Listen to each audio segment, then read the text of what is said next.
Oh, I'm live. Boy, we've been struggling with YouTube today. Terrible.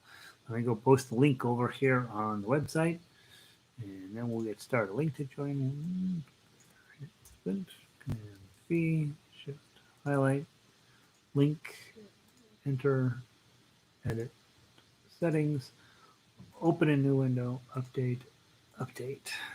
If you are running across this video because you're wandering the internet looking for something to do, you should go to denverguitarorchestra.com. That's where we post all of our daily updates and everything that's going on.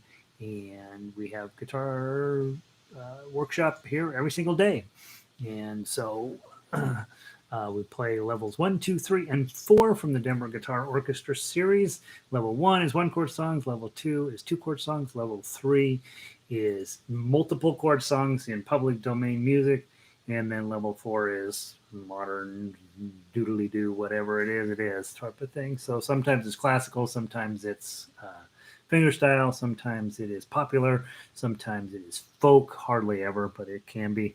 A little Beatles, little Mozart, a little bit of jazz, a little bit of Evelyn Johnson, a little bit of this, a little bit of that. We always just do whatever we need to do to make guitar part of our daily routine and to aggravate ourselves with this guy. Couple of things you should know. I don't care what kind of guitar you use, but it's probably better to have an acoustic guitar. And it doesn't matter whether you have nylon strings or metal strings, it all works the same. And we're going to play today. We got Three Blind Mice, Mary Had a Little Lamb, Plaisir d'Amour, which is Can't Help Falling in Love with You without the copyright complications, and then Remember Me is our level 4 song, which we don't post on the website. You got to send me an email to get that copy of that. And then anything that's modern and contemporary and still under copyright, we don't post on the website because we don't want to deal with Disney's attorneys. So, Evelyn, Gary, I'm here. It's 61 degrees and partly cloudy in Cuenca. Pele is here. Yay, how exciting. We have two very fine musicians joining us today, Pele and Evelyn, and we usually have 2 or 3 others wander in. And when we usually have 4 or 5, 10, 100, I don't know, some people sneaking in and keeping an eye on us. So we don't know who they are. We don't care. Well, we do care. We love them. I'm glad they're here. Hopefully they're learning to become a better guitarist every day. And so what we're going to be doing today is just playing the 4 songs of the week. So every week we have 4 songs. This was Evelyn's idea, by the way. We have a level 1 song, a level 2 song, a level 3 song, and a level 4 song. Earlier in the week, we spent a lot of time talking about them and how to attack each one. And later in the week, we just play them. Now, Vicky just showed up, and Vic is another one of our very fine musicians who hangs around here. So we got a lot of great guitars. I'm probably the worst guitarist of the group, but I have the website, so I get to show up at least. What I want to do is just run through the list today, just right straight down from the top to the bottom. We'll be doing Three Blind Mice first, so go ahead and pull that up. And again, all of the sheet music is set up in the same way. You take the piece of paper, you figure out which ways you can play it, and then that's what it is. So if you are a chord player, you can play the chords. If you are a tablature reader and like playing individual notes, you play the melody line.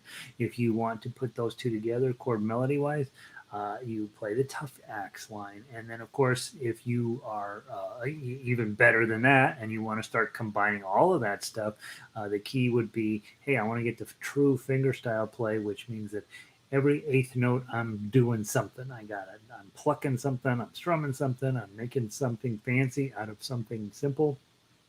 And so that's again, we don't want to ever use sheet music. There's an exception to this, but for the most part in guitar, we don't ever want sheet music to run us. We run the sheet music. So we take a look at it. We say, all right, there's what it is. I can do this, I can do that. I can't do this one thing, but I'm working on it. And then we bring ourselves to the music and not think of sheet music as instructions. There is the exception to that is if you're playing Beethoven in the Berlin Philharmonic, you should probably take those as marching orders, right? That's exactly what you're going to play is what's on that paper and nothing else. But you are going to bring your own sense of personal beauty to it, and so even there, I suppose that you're only using the sheet music as a recipe. All right, let's get going. Three Blind Mice is in the key of G. Okay. I recommended for those of you using the tough axe line that you use this G, middle, ring, and pinky. Okay, because it's going to wear your hand out otherwise. And otherwise, this G, if you're just strumming it, is fine. And then, of course, if you are just playing the individual notes, which is what we really work on around here, you're entirely in first position here. So index, middle, ring, and pinky. All right. I'm going to play the tough axe. Let's play it through twice. We'll play through the first time, and then we'll go back and play a second time. Try to change it up. Try not to play exactly the same way both times, unless you really made a mess out of it the first time. Then you go back and try to play it better the same way the second time. But today, let's play it beautiful the first time, and then change up your methodology. You might, instead of strumming it, you might pluck it, whatever. Find a second way to play it the second time through. All right, from the top, 1, 2, 3, 4.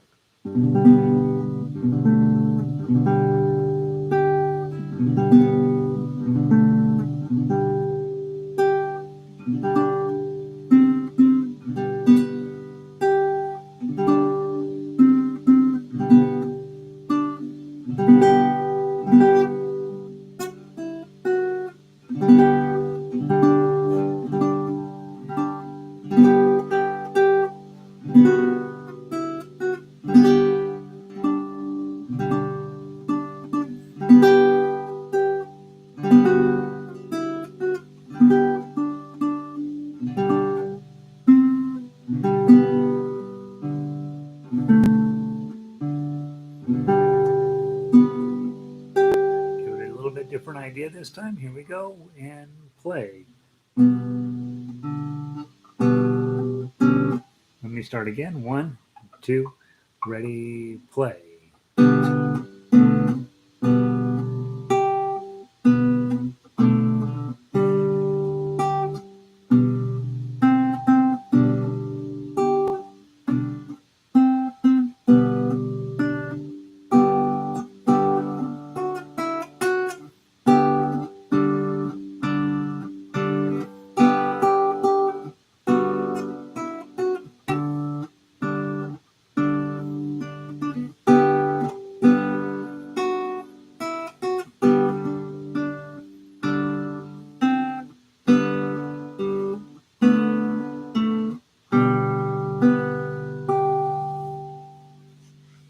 All right.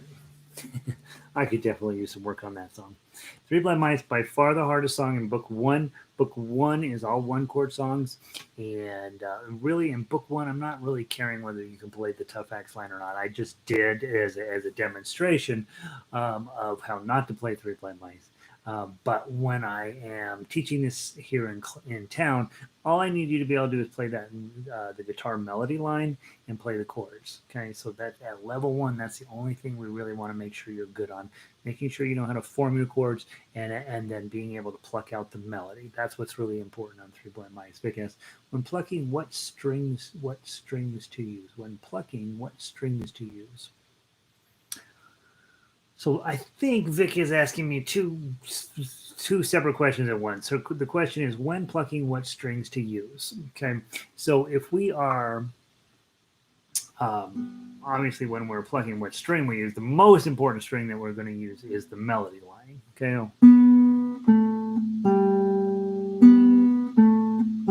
that's what we're talking about. You pick the string, hold down the fret, and the melody is going to come out. But I don't think that's really the question Vic is asking. What I think she's asking is, hey, if I'm holding this and I need to pluck 5 strings, but I've only got 4 fingers, how do I choose which strings to pick? Okay, so if I'm going to tackle this as a multiple piece, So in the very first uh, measure of tough axe, it says 3-2-0-0. Well, I'm holding down 3, 2, and then I've got all zeros under here, but I've only got 4 fingers.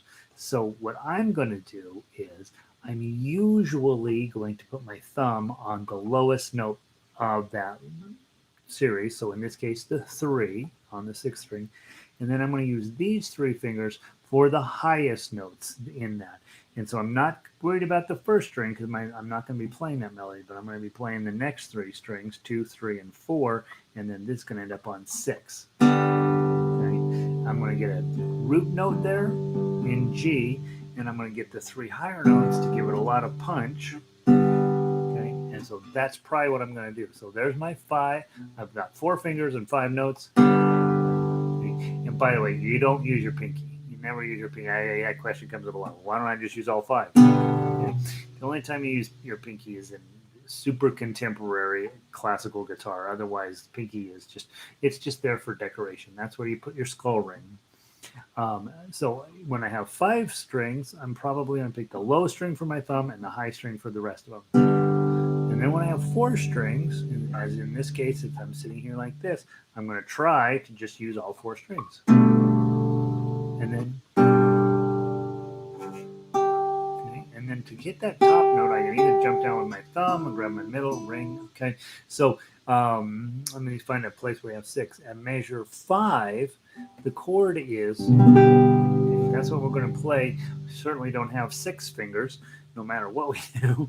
So thumb again on the bottom string, these 3 fingers on the top strings. Okay, that's probably the best solution for that. And a lot of times on tablature, you'll actually see the arranger skip the strings. They'll actually purposely tell you which string they want you to hit with your thumb. And so they will just leave a blank on that line. I don't do that because I like you to be able to have choices. And so you have to know as a musician, when you roll up to 3-2-0-0-0-3 and you're strumming, you can do that, you can roll it, you can pluck it with this.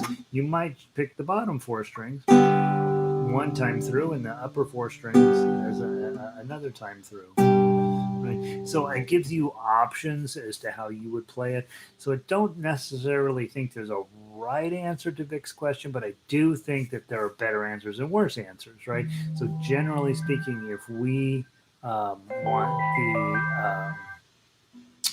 our thumb on the root note if possible, and then we want these fingers on the upper strings, I think you'd end up with a nice result.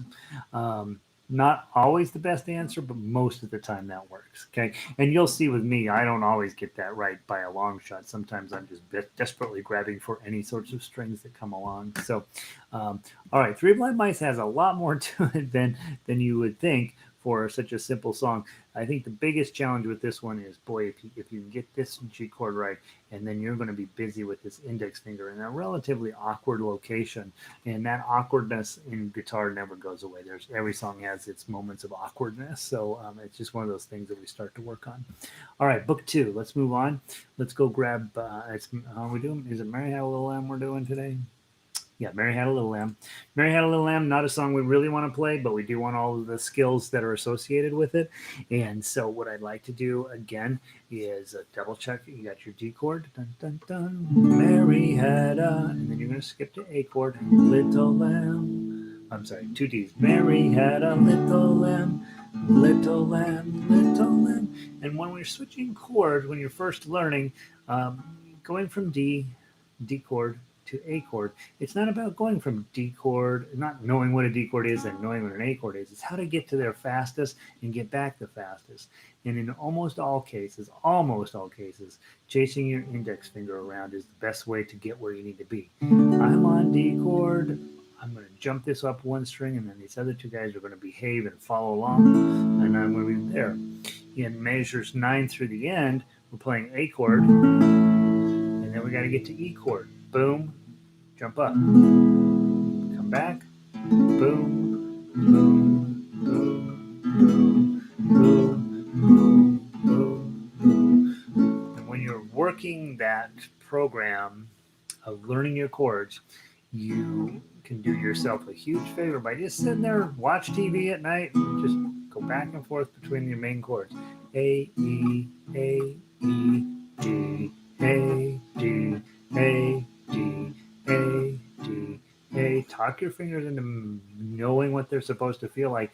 Then you're not quite so, it's not quite as important to have to stare down here all the time when you're first starting, because you got to spend a lot of time looking at the paper as well.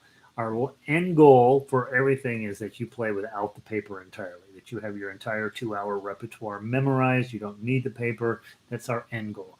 But that's not realistic for most of us, right? There are chances of us memorizing 2 hours of music pretty small, because we're not we don't have 5 hours a day to practice, and so we go in baby steps, right? When we're first learning, we got to look over here quite a bit. Then as we spend more time, we realize we need to keep our eye on the paper, and then as we get further down the road, we're like, okay, I can do both at the same time. And then ultimately our goal is just to be able to stare here and not use the paper at all. Okay, let's play Mary Had a Little Lamb. I'm going to go through and strum it first. Then I'm going to go through and I'm going to play the melody second, and then I'm going to wrap up with playing the tough one time. What I'd like for you to do is any of those systems you can do, whatever system you want to do. Just know we're going to go through it 3 times. Try on each time through to play it a little bit differently. Try maybe pluck sometimes and strum sometimes. Maybe do multiple strings, and maybe do one string. Just try 3 different versions of it. And you already have 2 versions anyway. You've got the first half and the second half that are in different keys. And so let's just see what we do. I'll sing it, then I will pluck the melody, and then I will play the tough acts. Okay? From the top. 1, 2, 3, 4. Mary had a little lamb, little lamb, little lamb. Mary had a little lamb, its fleece was white as snow. Mary had a little lamb, little lamb, little lamb. Mary had a little lamb, its fleece was white as snow. Back to the top. 2 0 3 0 2 2 2 0 0 0 2 5 5 2 0 3 0 2 2 2 2 0 0 2 0 3 2 3 4 2 0 2 0 2 2 2 0 0 0 2 0 0 2 0 2 0 2 2 2 2 0 0 2 0 2 to the top. And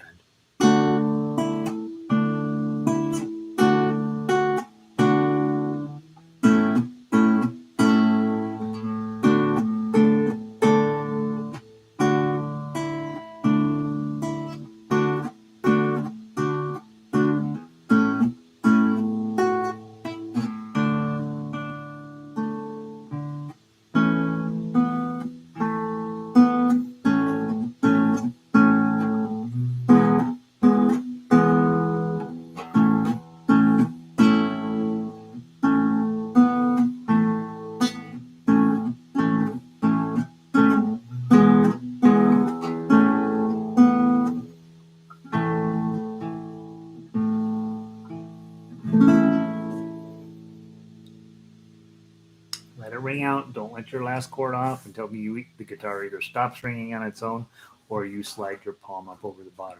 Nothing like blowing the last measure, right? That's what Gary does on a regular basis. I think my head goes, all right, we're almost done.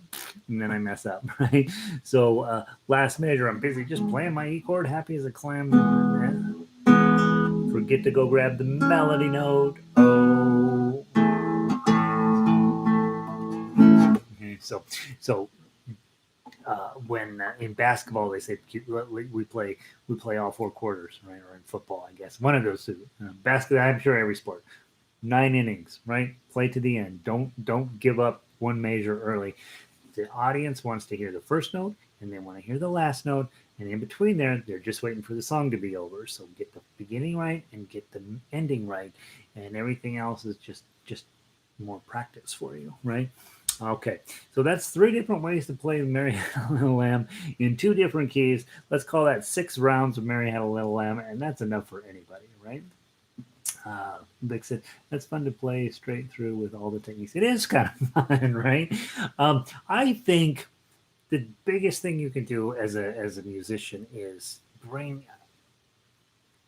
gathering up all the tools. I think so often what I find, especially around here when I'm teaching my community classes and people come in and they have this guitar and it's covered in dust, and I say, where'd you get this? And he says, oh, I bought it 25 years ago, and then I had kids and it's been sitting out in the garage ever since.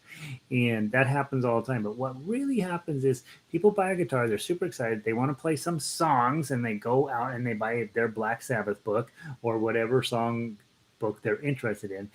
They try to learn 1 or 2 of the songs, and then they quit because it's super hard to approach Black Sabbath or Tarrega or Billy Joel or whatever kind of music you like. That was a bad choice. He's a piano player. The transcribed Billy Joel, whatever type of music you like, we tend to gravitate toward that. We go buy that book, Joni Mitchell, The Beatles, Prince, Cyndi Lauper, whatever. For me, it would have been Led Zeppelin, Van Halen, and Pink Floyd. Those were the 3 books, right? And I didn't need any other book. And you can't play any of that stuff because you don't have any tools. And so we buy it, we mess around with it for a few weeks, maybe a few months, and then the guitar ends up under the bed. What we really want, I want all the tools we just used in Mary Had a Little Lamb. Now I go take it to those books and I say, oh, well, now I can play all that stuff because I've got the proper tools.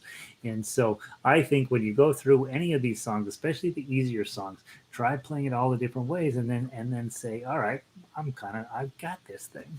All right. All right. Plaisir d'Amour will be our next tune.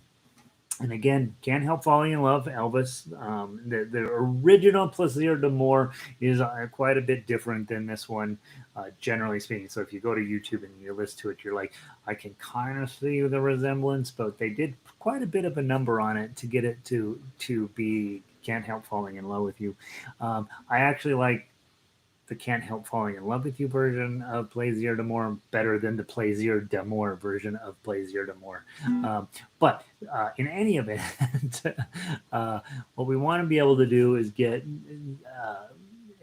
as beautiful a version of Can't Help Falling in Love with You out as possible. Okay. And so what I want you to do, I don't necessarily on a song like this, unless you're a pretty good singer, think you need to spend a ton of time on these chords.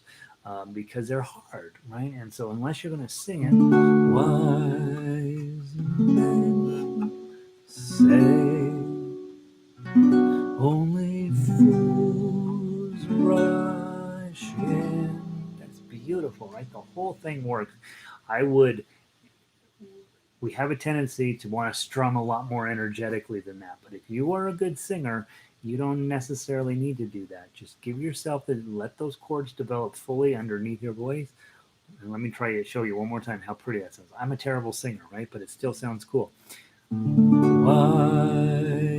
men say only fools rush in, but I can't help triplet falling in love with you. That's probably how I would approach that if I had to go sing it. Also, if I was invited to somebody's funeral, that's exactly how I would present it, right? I would hope that they hired somebody who was a better singer than me, but I would do it just as simple and as beautiful as I possibly could.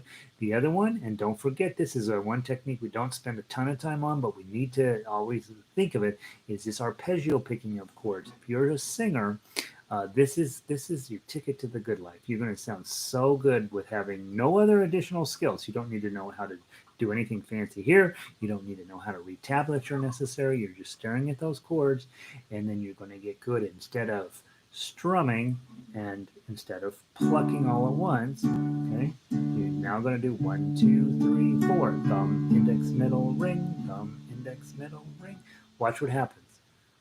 Wise men say only fools ride in, for I can't help falling in love with you. Don't I sound fancy and sophisticated? I'm still a terrible singer.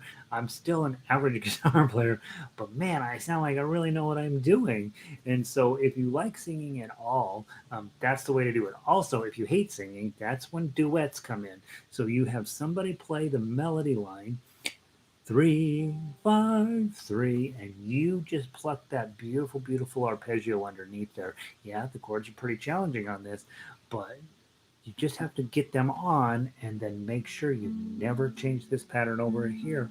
And when you're in 4/4, if you'll do 1, 2, 3, 4, 1, 2, 3, 4 in every measure, it's going to just make your guitar. People are going to think you really know what you're doing, and maybe you do, and maybe you don't, right? But it just sounds so beautiful. It's such a nice trick for singers to play an arpeggio pattern. And I will give you one backup to that story. Years ago, they had Dolly Parton on Good Morning America. And I'm like, oh, I like Dolly. I'm going to listen to what she has to say. And of course, she's always awesome to listen to. And then they had her play a song. She had written a new one. I have heard, and I don't know if this is true, but I've heard that Dolly writes a new song every day. She wakes up, writes a song, and I do think that it wouldn't do any of us a bad. None of us would end up in a bad place if we just woke up, wrote a song, whatever it is, put it in a book. Write a song the next day, put it in the book. Write it in the song, put it in the book. Wrong about middle of December, you pull out the book, you got 360 songs in there. Start picking out the best 12, and then you write an album with that, right? Not an altogether stupid idea.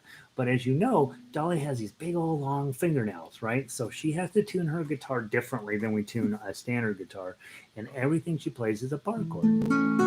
And so she's got only bar chords over here. But what was amazing was watching this. She's just going to town with her arpeggio picking like nobody's business. And then she knows a little bit about singing, right? So she's singing the song, very simple chords, incredibly beautiful arpeggio picking, and the thing works. And you're just going, well, I want to do that because that's awesome. And that arpeggio picking thing, if it's good enough for Dolly, it's good enough for you. And so you should be, taking time to practice that on all of these songs. Just grab the chords and sing them. Okay, whether you're a good singer or not, and then just be practicing your arpeggio patterns. I talk a lot about this in our orchestra here.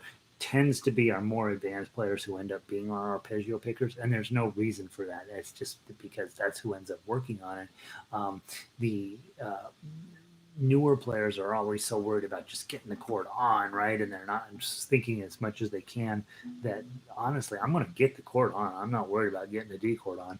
I am worried about can I keep this hand doing something steady? And so, yeah, do take some time to practice it. It's beautiful.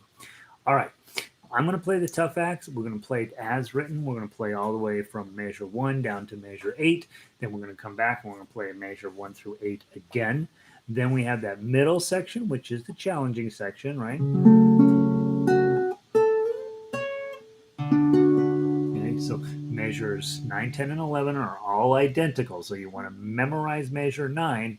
That way you can play 9, 10, and 11 without looking at the paper. And then when you get down to measure 12, then you have to look up because it changes at that point. I do have 2 glissandos written in at measure 13 to give you that nice, beautiful downstrum. So I'm trying to remember to do those. And then it doesn't matter whether you pluck this one or strum this one. Okay, so I think what I'm going to do is I'm going to start by strumming 1 through 8, and then I'm going to go through and I'm going to pluck 1 through 8, and then I'm going to play the middle section probably with strums, And then when I get to 14 to the end, I'm going to decide what's going better for me, right? If I've really messed up my plucking in the beginning of the song, I'm probably going to go back to plucking, hoping to redeem myself, right? But on other times, if I'm playing for an audience and I've messed up some way of playing, I'm not going back to that. I'm going back to the way that worked better. Okay, so all right, let's give it a try from the top. Play it any way you like, whatever way makes sense to you. Don't and please know when if you're newer, this.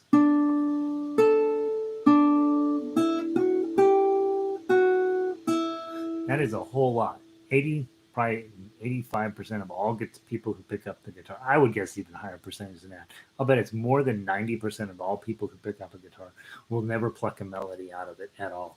They won't. They just won't do it. And so, it's an opportunity for you to get into this rarefied air of finger pickers just by playing straight melody. You can go to any guitar jam and everybody will know their chords, right? But if you can play lead, which is the melody, you become the famous one in the building. Jimmy Page is known for being the lead player of Led Zeppelin. The other guy, don't remember his name, he's the chord player, right? Slash in Guns N' Roses plays lead. The other guys play chords, don't know their name. They also don't wear top hats, okay? Lead guitarist, one note at a time. It's an important, and plus, when you're playing electric guitar, you're always most of the time holding the pick. You can only play one note at a time anyway. I don't know why they do that. All right, let's play it from the top. 1, 2, 3, 4.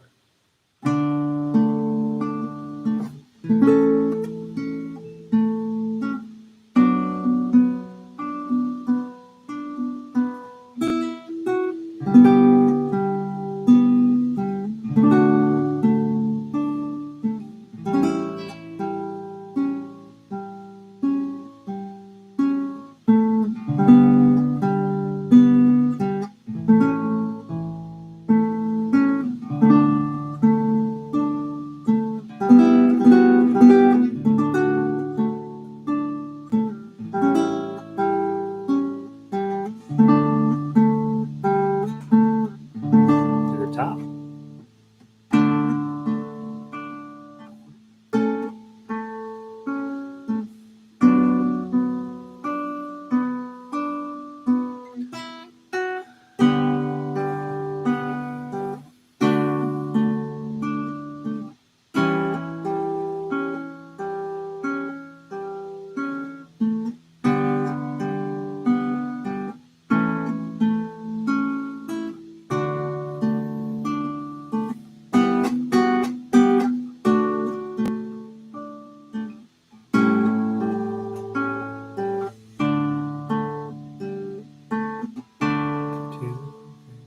Go.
Spend the rest of your life playing that song.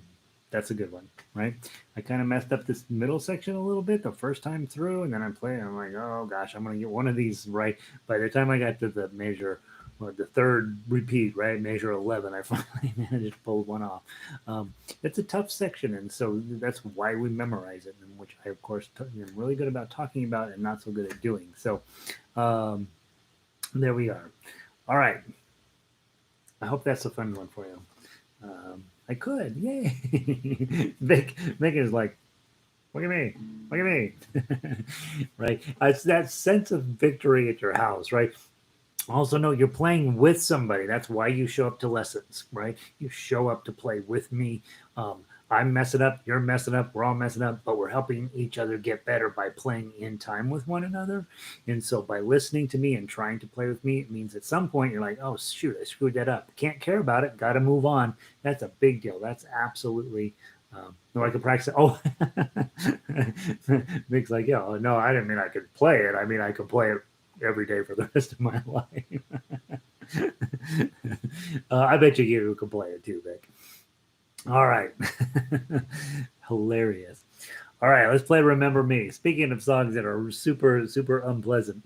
Got a couple of moments in this tune that you want to be prepared for. For the most part, really beautiful, really pretty playable. Definitely a level 4 song. Definitely one of those songs you're like, ow, this is going to take a little bit of work. Please know if you can sit down and play Remember Me with these complicated chordings without any effort, that you're there, right? You have arrived. Okay. The rest of humanity, when they get a piece of music like this, it's going to take them a while. And I don't care what level of guitarist you are. When you grab something like this, it's not just going to come jumping out of your guitar, even if you've been playing a long, long time. You're going to have to work on the subtleties, on the beauty, on the depth of all of these different chordings. There's moments when the chordings are pretty basic. There's other moments when it's incredibly sophisticated and shapes on a guitar that are not really comfortable and not really common. And so let's just take up just a moment to talk about a few of them. Okay, so in the middle of measure 3, you got 4, 5, 5, 5. Okay, and so that is stinking beautiful, right? In order to pull that one off, it's about the note before it. The note before it is a 5.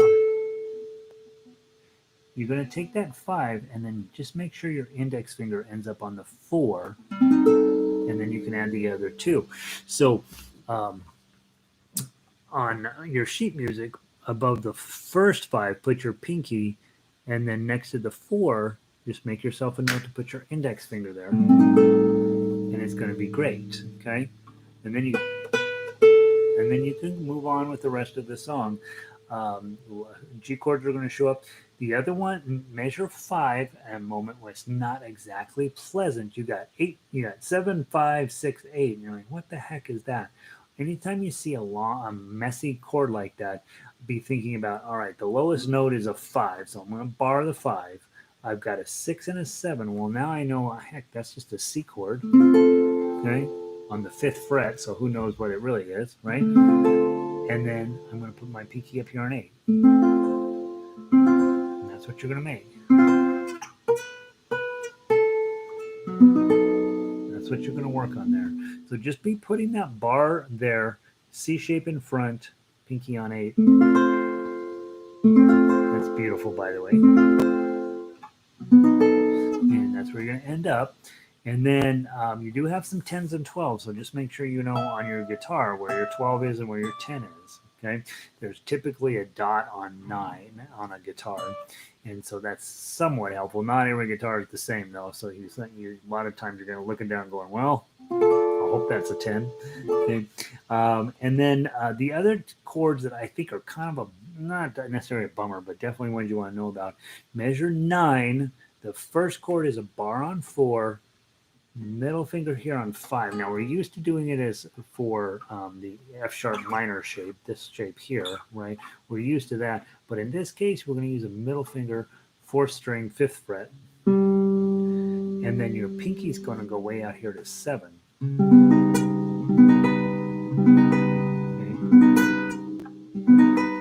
Okay. That's that augmented sound, and on fretted instruments, augmented. Unless you change the tuning, augmented chords are usually kind of hard to get to. But if you do that bar with your 7, then you're going to slide the bar up to 5, 5. What I'm doing is I'm grabbing the 3 with my middle finger. Then I'm immediately changing to the next 3 is going to be on the index finger. My pinky's going to jump up to 5. And these other 2 fingers are jumping all the way here to the 5th string for 5 and 5. And because I've got a 5 on 4 and an open 3, those are the same notes. So I don't want to linger overly because I'm going to get too much of that note there if I do that. Okay, so I want to give it a nice quick down strum. But I would definitely say your goal is to get your index finger on that 3 here and your pinky here. And then the other 2 fingers will obey. But when you're coming in for the 3 in front of that, get your middle finger there. That way it allows you to just put your index down, pinky up, and do that. Okay, so you got a lot of stuff going on right there at the end of that measure. And I don't think anywhere else necessarily it's terribly brutal play. And 14, you have the A minor shape on 6, A minor, and then your pinky's going to go on the 8th fret. Again, another beautiful moment in this song. Just so many places where it's really lush and going to take a lot to get all of your fingers in the right place, but you can do it. Okay, and it is playable. All right. And again, it's perfectly fine just to play the melody, right? Let's do that. Let's go through. I'll do that. Let's do that. That's actually a fun idea. Let's go through. We'll play the melody the first time. We'll go down through 17. Then we'll come back. I'm going to switch to tough acts. You're going to switch to whatever you want to do the second time around. And let's see if we can all end up on the last measure together. Okay, I don't want to go too fast on the melody though by itself, because then when we come back and do the tough acts, we don't want to, we want to be able at a speed where we're likely to survive. Okay, so from the top, crazy slow. I'm going to count in 3.5, and then we're going to go 1, 2, 3.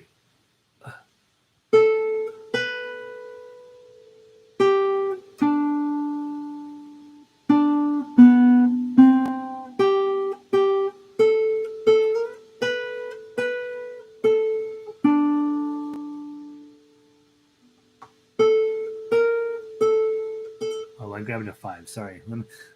Let's start from the top. I grabbed a 5 instead of a 7. I'm like, that sounds funny. From the top, from the very top. Let's get it right. 1, 2, 3.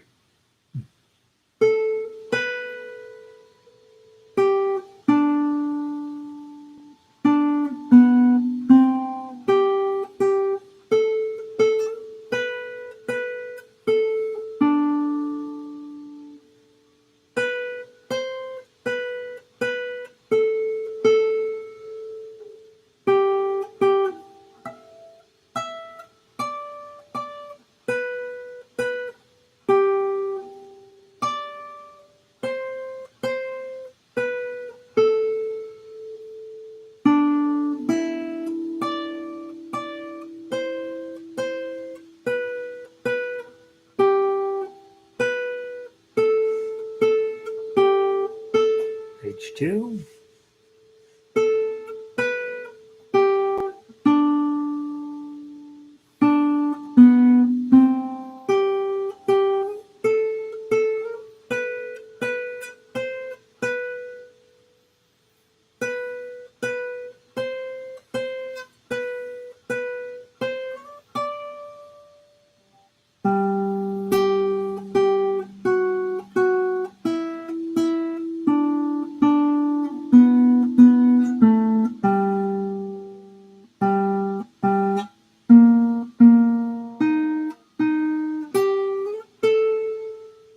Okay, let's go to the top. I'm going to switch to tough acts.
close to it. Where am I supposed to be? 5. There's where I messed up. There it is. Sorry. Let's go back. Let's move on to page 2.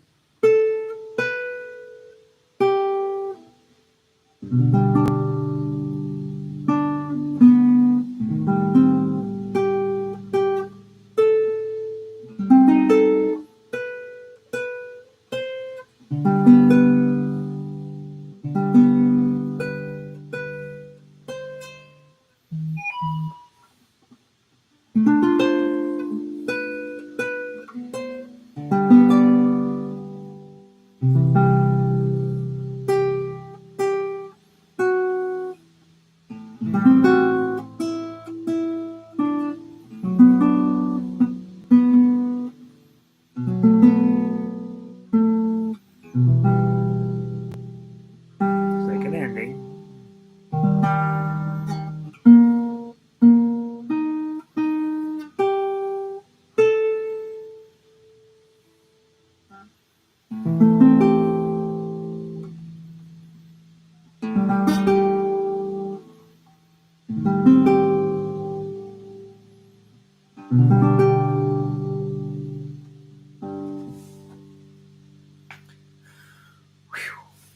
Okay, so I'm starting to get it to come together, right? It doesn't immediately feel like that, but I know how my process usually works. Is I get, all right, I'm at least knowing what I'm supposed to do at these really complicated moments, and getting my fingers to actually do it is still working to get it there. But I at least have a plan in place for when I get to those mean things that are in here. My intention, of course, is to play every single note that's written on these exactly like it is in perfect timing. But at the moment, I'm not quite there, right? And so tomorrow, well, a couple of things. Let's talk calendar real quick. Tonight, we have our first run through of this for the nighttime group. We once a week on Thursday nights at 8 p.m. Mountain Time. We do a one song, level 4 song. It'll be this one. We'll dive into it in this crazy level of detail.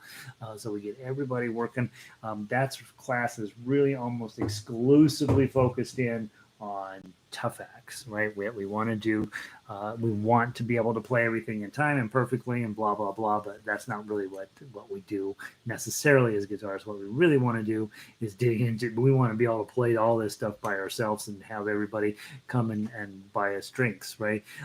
And that's, we got a ways to go before I'm ready to do that. And so on Thursday nights, we really dive into that. So if you're not doing anything at 8 p.m. Mountain Time tonight, come log in, and the link will be on the site, and you can come in and play that song with us again tonight. And then tomorrow, same exact program. We'll play Three Blind Mice, Mary Hell LM, Plaisir to More, and Remember Me. And then we're going to pull Remember Me over into next week. I found out doing Lean on Me for about a month that's a good thing. And so we're going to stick with Remember Me until we've got it really nailed in, good and solid.